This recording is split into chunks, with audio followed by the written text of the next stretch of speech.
Welcome to our online classes. We had started chapter 3 from history, the Sultanate period. In the previous class, we discussed about the Delhi Sultanate and their dynasties. We already discussed about Slave dynasty and Khalji dynasty. In today's module, we discussed about Tughlaq dynasty, Sayyid dynasty and Lodi dynasty. Let's start today's topic. Tughlaq dynasty. The Tughlaq dynasty were basically of Turkish origin and the family religion was Muslim. So Tughlaq dynasty was basically of Turkish origin. In the year 1321, Ghazi Tughlaq succeeded the throne and was given a title of Giyad al-Din Tughlaq. So Ghazi Tughlaq succeeded the throne and was given the title Giyad al-Din Tughlaq. This Tughlaq dynasty ruled for close to 100 years. It produced two powerful sultans, Muhammad bin Tughlaq and Firoz Shah Tughlaq. Ghiyasuddin Tughlaq, the first ruler of this dynasty, was an efficient, experienced administrator and able military commander. Khusrau Khan, the lasting king of the Khilji dynasty, was killed by Ghazni Malik, and Ghazni Malik ascended the throne, assuming the title Ghiyasuddin Tughlaq. He died in an accident, and his son Ulugh Khan succeeded him under the title of Muhammad bin Tughlaq. He liberalized various harsh measures imposed by Alauddin Khilji and restored peace and order in the kingdom. He also built the fortified city of Tughlaqabad in Delhi. Next one is Muhammad bin Tughlaq. Muhammad bin Tughlaq was a ruler as well as a scholar. He was interested in reasoning, astronomy, physical science, and literature. Prince Jona, son of Ghiyasuddin Tughlaq, ascended the throne in 1325. He tried to introduce many administrative reforms such as shifting of capital, introduction of token currency, taxation in the Doabs.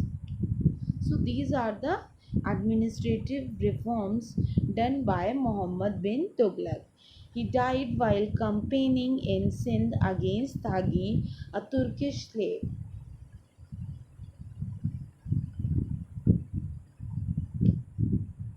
So this is all about Muhammad bin Tughlaq. Next one is Firoz Shah Tughlaq. Firoz Shah Tughlaq was a kind-hearted, peace-loving and just a ruler. He adopted appeasement policies to gain support of nobles, armies and the ulema. And today's question is, who are considered as ulema? You have to answer this question in comment section. Firoz Shah Tughlaq was a cousin of Muhammad bin Tughlaq. He established Diwan-e-Khairat department for poor and needy people and Diwan-e-Bandgan department of slaves. He also making the Iqtidari system hereditary.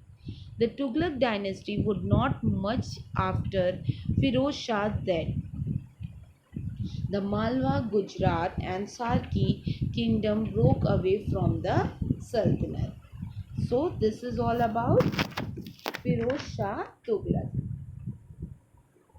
Now, what are the uh, basic key features of Tughlaq rule?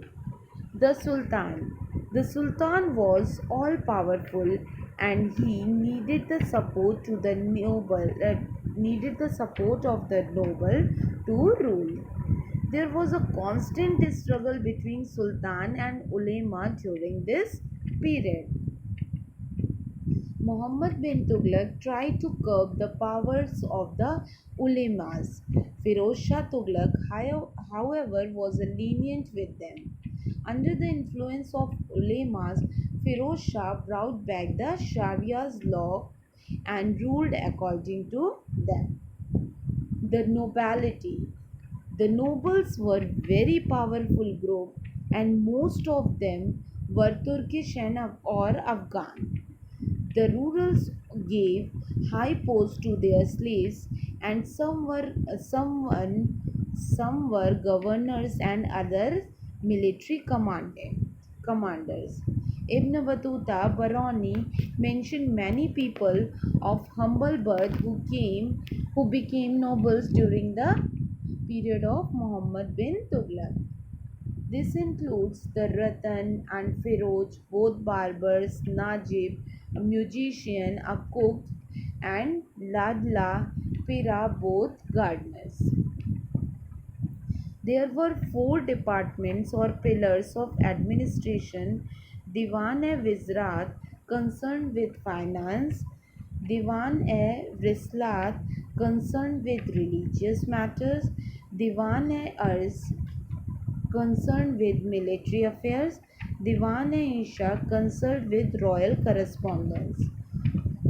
During the Sultanate period, the nobles were given grants of lands, and the land was called Ikta, and the noble who received it were called Iktadars. So the land was called Ikta, and the nobles who received it were called Iktadars. Next one is Sayyid dynasty. The Sayyid Sultan ruled for a brief period, and there were four Sayyid kings: Khijr Khan, Mubarak Shah, Muhammad Shah, and Alam Shah. Khizr Khan, a lieutenant of Tamur, was a Sayyid, and so his dynasty is called Sayyid dynasty. Khijr Khan, Taimur's nominee, captured Delhi and was proclaimed the new Sultan and the first of the Sayyid dynasty. They ruled over Delhi and surrounding districts. Khijr Khan ruled over Delhi and surroundings for 7 years, although he was throughout busy in putting down revolts. He defeated Hindu rulers of Doab, Kalithar, and Chandwar for not paying the tributes, and he was a tolerant ruler. Next, Mubarak Shah. He succeeded Khijr at the throne after his successful expeditions against Mewatis, Kethars, and the Gangetic Doab areas. He was killed by the nobles in his own court. Muhammad Shah was not a competent ruler, although he ruled Delhi for 11 years. The last Sayyid king descended in a favor of Behlul Lodi and himself retired. Thus began the Lodi dynasty, which confined to Delhi and few surrounding areas. And Alam Shah was very weak ruler. He moved to Badaun instead of staying in Delhi, which gave a blow to Sayyid dynasty. So this is all about Sayyid dynasty. There are four rulers: Khijr Khan, Mubarak Shah, Muhammad Shah, and Alam Shah. So this is all about Sayyid dynasty. Next one is Lodi dynasty. Behlul Lodi establishes the Lodi dynasty, and he ruled from 1451 to 1526. He was previously the governor of Sirhind, Punjab. Under the Sultan of Delhi, Behlul Lodi first occupied the province of Punjab and later on captured Delhi and became the Sultan of Delhi on April 19, 1451. under the title of Sultan Abul Muzaffar Behlul Shah Ghazi. Behlul Lodi removed the rebellious governors and appointed loyal Afghan nobles in their place. At the time of his death, the Sultanate stretched from Punjab to Bihar. In Lodi dynasty, Sikandar Lodi ascended the throne in 1489 and he annexed Jaipur and Bihar, brought the entire area of Gangetic Plains under his control. And Ibrahim Lodi faced a lot of rebellions. Rana Sanga of Mewar was a powerful in the western Rajasthan when Sultan suppressed him. Babur defeated and killed Ibrahim Lodi in the first battle of Panipat. So this is very important, which marked the beginning of Mughal Empire of India. So this is all about Lodi dynasty.